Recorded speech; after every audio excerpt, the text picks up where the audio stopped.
आज आप लोगों को एवोपरेटर के बारे में बताएंगे। इससे पहले हमने एवोपरेटर के बारे में बता दिया था कि एवोपरेटर है क्या चीज़ और कितने प्रकार के होते हैं, ठीक है।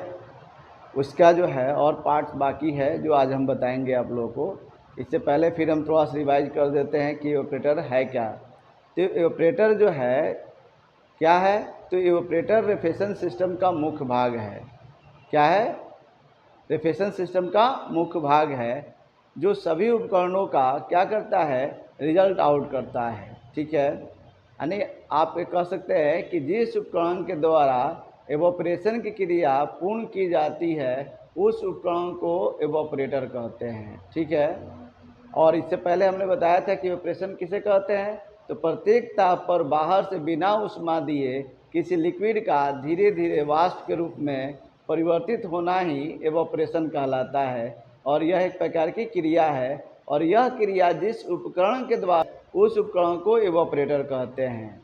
चाहे वो मॉडल डिजाइन में कुछ भी हो, मॉडल डिजाइन में कुछ भी हो, अगर एवोपरेशन की क्रिया पूर्ण कर रहा है तो उसको एवोपरेटर कहेंगे, ठीक है।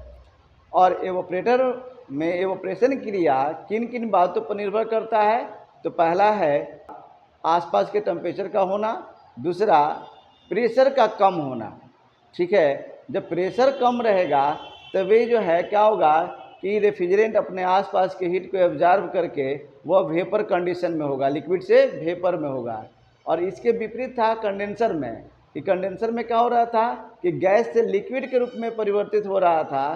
तो गैस से लिक्विड के रूप में परिवर्तित करने के लिए प्रेशर का अधिक होना था, लेकिन यहाँ पर लिक्विड से वेपर के रूप में परिवर्तित करना है, वाष्प के रूप में परिवर्तित करना है, तो इसलिए यहाँ प्रेशर को कम करना पड़ेगा। और कम करने के लिए इससे पहले हमने बताया था कि रेफ्रिजरेंट कंट्रोल का प्रयोग करते हैं। तो यहाँ आपको बता रहे हैं कि कौन कौन से फैक्टर्स हैं जिसके द्वारा जो है एवोपरेटर में एवोपरेशन क्रिया पूर्ण होगी। तो वह है प्रेशर का कम होना, आसपास के टेम्परेचर का होना और रेफ्रिजरेंट के लेटेंट हीट की मात्रा का अधिक होना। ये तीन फैक्टर्स जो है एवोपरेशन क्रिया को पूर्ण कराते हैं। अगर जिस उपकरण के द्वारा, हम बताया ना कि जिस उपकरण के द्वारा एवोपरेशन क्रिया पूर्ण होती है उस उपकरण को एवोपरेटर कहेंगे। अगर बाल्टी आपके सामने है तो बाल्टी भी, अगर बाल्टी में एवोपरेशन क्रिया पूर्ण हो रहा है तो बाल्टी को भी एवोपरेटर कहेंगे, ठीक है। समझ में आ रहा ना, क्योंकि हमने बताया कि जिस उपकरण के द्वारा एवोपरेशन क्रिया पूर्ण की जाती है तो उस उपकरण को एवोपरेटर कहते हैं। इसी के आधार पर हमने बताया था कि दो प्रकार के एवोपरेटर होता है, एक फ्लो टाइप और दूसरा होता है क्या चीज़, expansion type, dry expansion type. अब फ्लो टाइप में हमने बता दिया था, ड्राई एक्सपेंशन में हमने पहले बता दिया था। ड्राई एक्सपेंशन में हमने क्या बताया था, पहला था प्लेट सरफेस टाइप,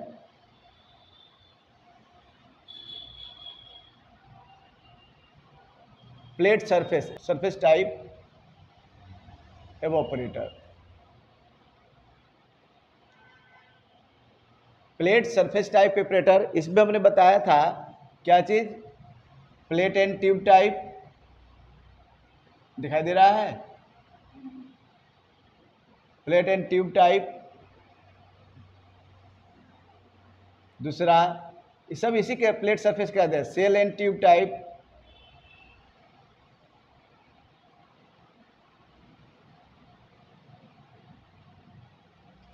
ठीक है, और प्रेस टाइप।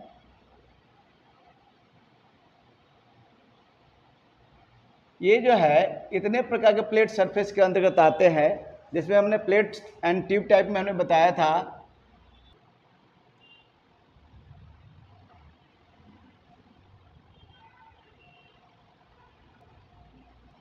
और यहाँ से रेफ्रिजरेंट इन होगा, ऐसे होगा, ऐसे होते हुए ऐसे जाएगा और यहाँ पर लो साइड इक्वेटर लगा दिया जाता है। यहाँ से इन हुआ, यहाँ से आउट होगा। ये बॉक्स टाइप का हो गया। और बॉक्स टाइप में यहाँ पर क्या होता है, इसके चारों तरफ से एवोपरेटिंग कॉइल लपेट दिया जाता है। ये हो गया plate and tube type. Shell and tube type में हमने बताया था कि इस तरह से टैंक होता है जो वाटर कूलर में प्रयोग किया जाता है और इसमें हम क्या करते हैं, ऐसे एवोपरेटिंग कॉइल लगा देते हैं और इसमें पानी रहता है तो क्या होता है, पानी यहाँ से ठंडा होकर निकल जाता है। इसी में सेल एंड ट्यूब टाइप में भी क्या होता है, जो चिलर प्लांट्स में लगाया जाता है वह सेल ऐसे बना हुआ रहता है।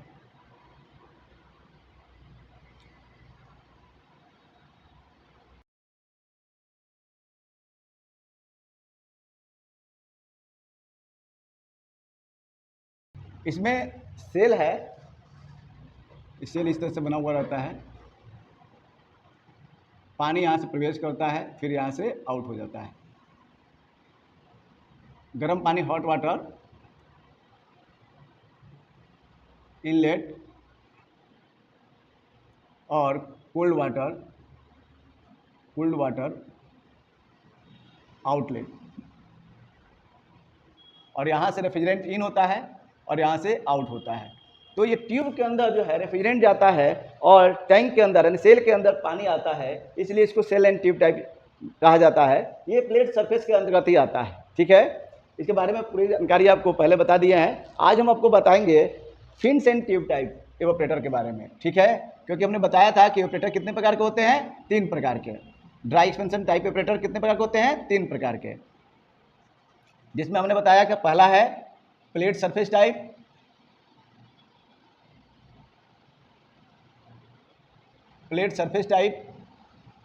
दूसरा fins and tube type,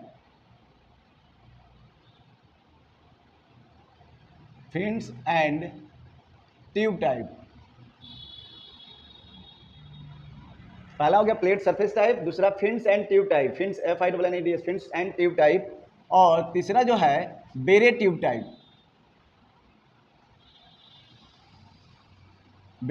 type.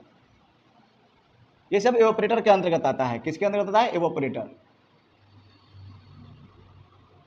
ये सब एवोपरेटर है।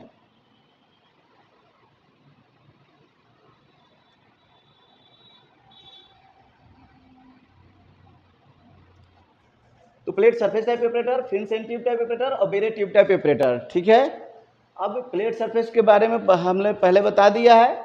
अब आपको fins and tube type evaporator के बारे में बताएंगे कि fins and tube type evaporator क्या होता है। नाम से ही स्पष्ट है कि fins and tube type. Fins मतलब पतले पतले फिन्स होते हैं, इसलिए इसको fins and tube type evaporator कहते हैं। तो पहला जो है प्लेट सरफेस टाइप, दूसरा फिन्स एंड ट्यूब टाइप और तीसरा बेरे ट्यूब टाइप।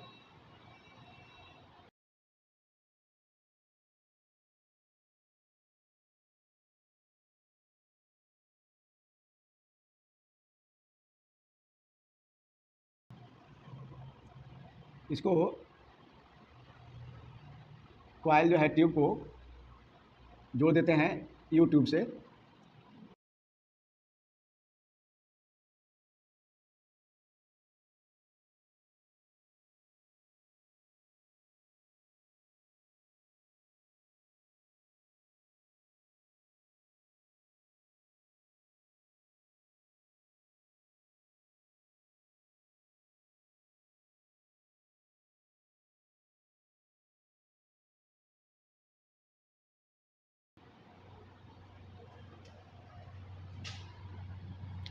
यहाँ पर फैन लगा दिया जाता है, फैन मोटर होता है, इसको ब्लोअर बोलते हैं, ब्लोअर मोटर।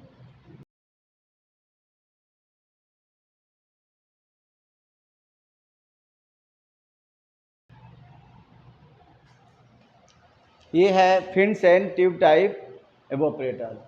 इसको fins and tube type evaporator क्यों कहते हैं, क्योंकि इस एवोपरेटर का कॉन्टेक्ट एरिया स्पर्श क्षेत्र बढ़ाने के लिए इसमें फिन्स लगाया जाता है, और यह फिन्स हवा के मार्ग में अवरोध उत्पन्न करता है, जिसके वजह से हवा क्या होता है, कुछ समय तक इसके संपर्क में रहता है और उसके अंदर से ऊष्मा का स्थानांतरण होता है, और फिर हवा ठंडा होकर फिर उसी कमरे में पहुंच जाता है या वहीं पहुंच जाता है जहां से वो आया रहता है। ठीक है, फिन्स ट्यूब टाइप एवोपरेटर। ठीक है, फिन्स ट्यूब टाइप एवोपरेटर क्या होता है, इसमें कॉन्टेक्ट एरिया बढ़ाने के लिए पतले पतले फिन्स का प्रयोग किया जाता है। ठीक है, अब इसकी बनावट में आप देखिए कि ये ट्यूब है।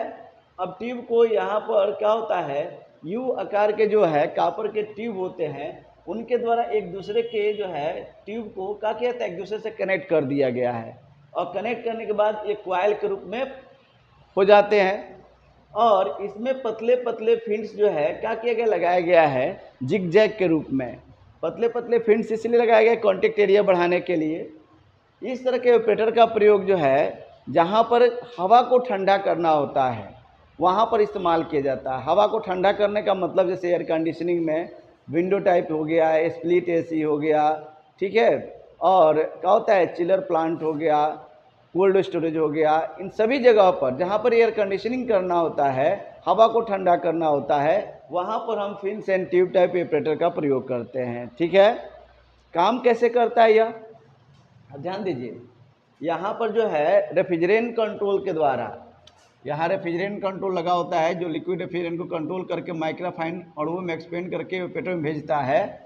तो ये रेफ्रिजरेंट कंट्रोल के द्वारा जब लिक्विड रेफ्रिजरेंट माइक्रोफाइन अणुओं में एक्सपेंड होकर आता है तो इसके अंदर प्रेशर कम हो जाता है और रेफ्रिजरेंट इस ऑपरेटर के जो ऑपरेटिंग ट्यूब है उसके आसपास के टेम्परेचर को एब्जॉर्ब करके वेपर के रूप में होने लगता है, जिससे ये ऑपरेटिंग कॉइल ठंडा होने लगता है। और उसी से फिन्स सटे होने की वजह से क्या होता है, फिन्स भी कंडक्शन मेथड द्वारा क्या होता है, ठंडा होता है।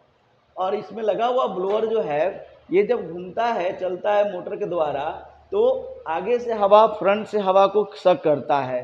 तो जब हवा आता है तो फिन्स हवा के मार्ग में अवरोध उत्पन्न करता है, रेजिस्टेंस उत्पन्न करता है, और हवा जो है आकर इस फिन्स के साथ में संपर्क में कुछ देर तक रुकता है, क्योंकि यह सीधे सीधे नहीं रहता है, डायरेक्टली निकल नहीं जाएगा। इसलिए फिन्स क्या करता है कि हवा को उलझा कर रखता है, जिससे हवा जो है अधिक समय तक फिन्स के और ट्यूब के संपर्क में रहता है, जिससे हवा के अंदर से उष्मा जो है क्या होता है, फिन्स ले लेता है, ट्यूब ले लेता है, और हवा ठंडा हो जाता है। और वो ठंडा हवा फिर क्या होता है, ब्लोअर उसी जगह भेज देता है जहाँ से हवा आया रहता है। इस तरह से सर्कुलेशन होता रहता है। ठीक है, तो ये फिन्स एंड ट्यूब टाइप है ऑपरेटर इस तरह से क्या करता है, कार्य करता है। तो समझ में आ गया ना कि fins and tube type operator कैसे कार्य करता है। ठीक है, फिन्स एंड ट्यूब टाइप के बाद जो है तीसरा है बेरे ट्यूब टाइप। देखिए नाम से ही स्पष्ट है, बेरे ट्यूब टाइप। बेरे ट्यूब टाइप मतलब इसमें कोई फिन्स नहीं है, कोई प्लेट नहीं है, ये नंगा है।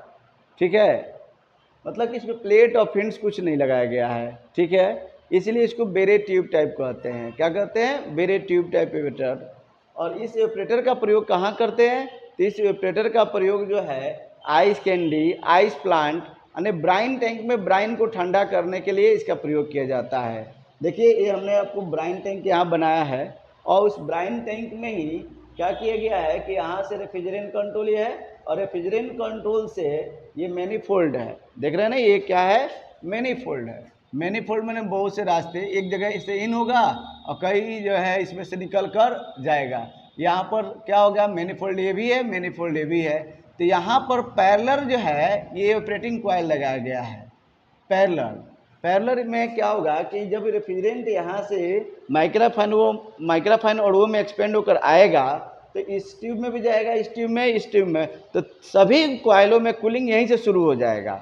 और जो सीरीज वाला होता है, सीरीज में उसमें जो है क्या होता है कि पैरेलल में फास्ट कूलिंग होता है, और सीरीज में मतलब कि जैसे मान लीजिए टैंक हो गया, और इसमें रेफ्रिजरेंट कंट्रोल यहाँ लगा दिए और यहाँ से ऐसे गया, फिर आया, फिर इस तरह से, और यहाँ से निकल गया ये, तो ये सीरीज हो गया। इसमें सीरीज में क्या होगा, रेफ्रिजरेंट जो है यहाँ से इस कॉइल में जाएगा तो इसी कॉइल ठंडा होता जाएगा, फिर यहाँ से इसमें आएगा, फिर यहाँ से निकल कर इसमें जाएगा। तो इस तरह से क्या होगा, फास्ट कूलिंग नहीं होगा, तो सीरीज हो गया।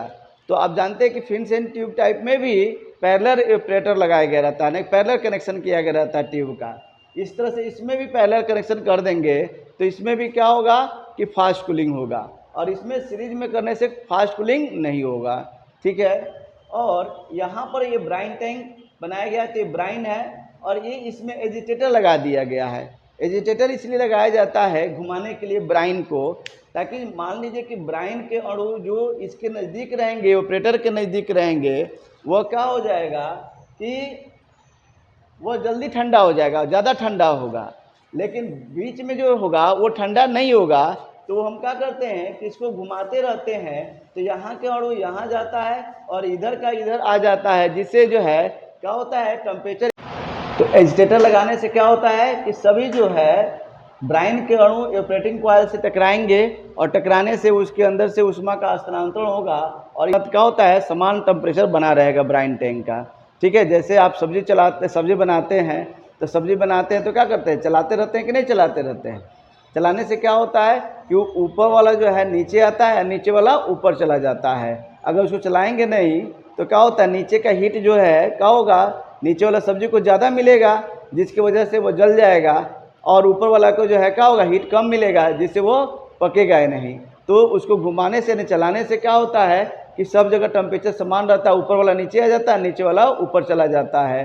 तो उसी तरह से एजिटेटर के द्वारा हम ब्राइन को घुमाते रहते हैं। और ये भी देखिए कितना इसका स्पीड होना चाहिए, तो 6 से 8 जो है मीटर प्रति मिनट होना चाहिए। मतलब कि ये ब्राइन जब घूमे तो 1 मिनट में 6 से 8 मीटर इसके अंदर घूमे, इस रफ्तार से घूमना चाहिए। ज़्यादा घूमेगा तभी कूलिंग नहीं होगा, और कम घूमेगा तभी कूलिंग नहीं होगा।